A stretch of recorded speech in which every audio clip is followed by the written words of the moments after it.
Hey girl! What's up? Murang hair transformation ba ang hanap mo? Oops! Huwag ka nang mag-skip dahil tamang video ang naklik mo. Please keep on watching!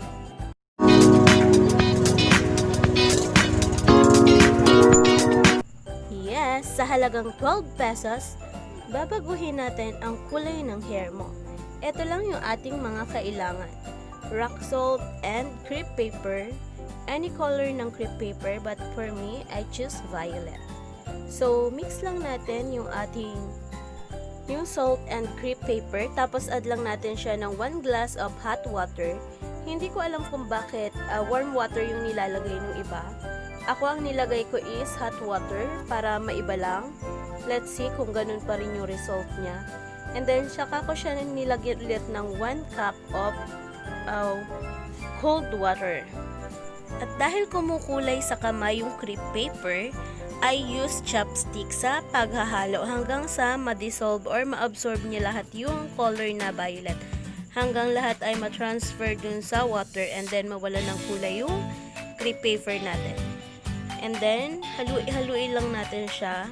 Tapos, pipigain natin yung crepe paper at tatanggalin natin. Ang iiwan lang natin is yung water na may color na violet. Bago natin siya ibabad yung ating buhok dun sa naiwan nating water na may color na violet na. At kapag totally na natin siyang natanggal yung crepe paper, saka na natin ibabad yung ating hair. Ito na yung tinatawag nating hair dye.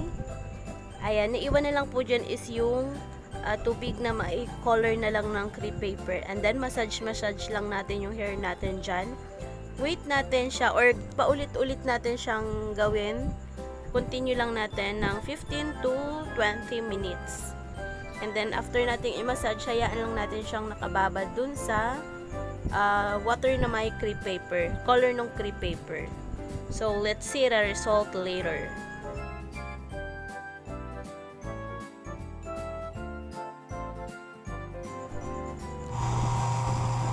Ayan, para mas mabilis nating makita yung result, gamitan na natin siya ng blower kasi mas makikita natin yung kung naging effective ba sa hair natin kapag tuyo na yung ating buhok. So, ayan, i-hair dry lang natin siya using our hair dryer. Ayan, kung mapapansin nyo, nata-transfer pa rin doon sa kamay ko yung color violet.